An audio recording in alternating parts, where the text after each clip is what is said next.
Honourable Christopher Finlayson. Mr Speaker, I move that the Ngāruahine Claims Settlement Bill be now read a second time.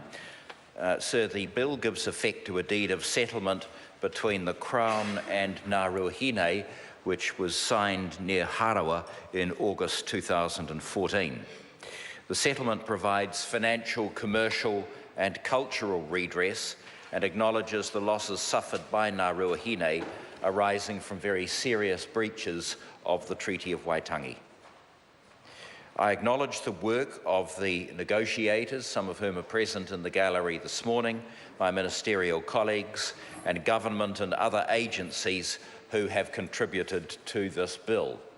I also want to thank the Chair and members of the Māori Affairs Committee for their good work during the consideration of the bill and the exploration of the issues raised in submissions. The bill was referred to the committee on 11 August 2015.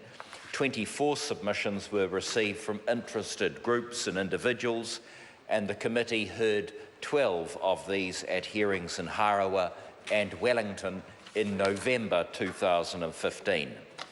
The committee reported the bill back to the House on 23 March 2016 and recommended that it be passed with a number of amendments, which include changes to clauses relating to fines for offences under regulations and bylaws, the inclusion of new Part 4 to the bill to provide a mechanism for Ngāruahine to reorganise their governance structure in relation to their fisheries assets, and other minor or technical amendments which are not specifically referenced in the committee's commentary on the bill.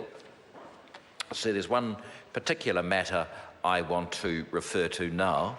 In its commentary to the bill, the committee went to some lengths to address Araukuku interests covered under a claim to the Waitangi Tribunal registered as Y552.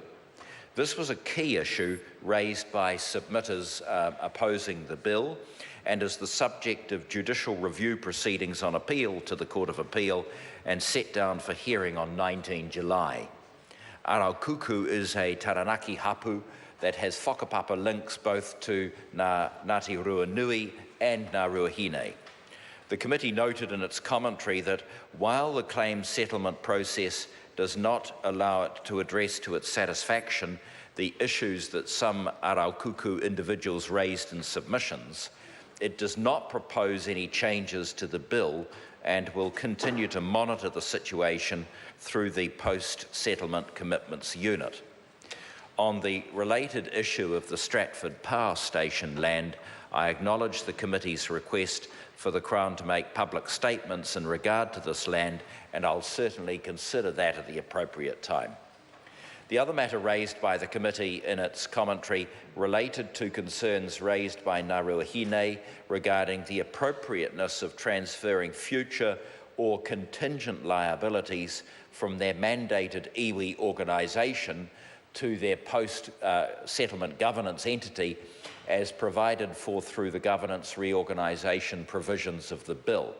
I understand that while the post-settlement governance entity accepts the need to take on all known current assets and liabilities, they are concerned about unknown future or contingent liabilities that result from acts or omissions by their mandated iwi organisation up until the date it's wound up. While the committee is not recommending any amendments to the bill in relation to future or contingent liabilities based on Crown advice, my officials agreed to look into this issue in more detail on a without prejudice basis, and I'm going to write to Ngāruahine very shortly. Mr Speaker, the second reading brings us closer to the concluding stages to the settlement process that seeks to recognise what is important to the people of Ngāruahine and to provide redress for historical breaches of the treaty. My hope is to host the iwi of Taranaki here in Wellington in October for a joint Ngāruahine, Tiatiawa and Taranaki iwi third reading. Mr Speaker, I commend the bill to the House.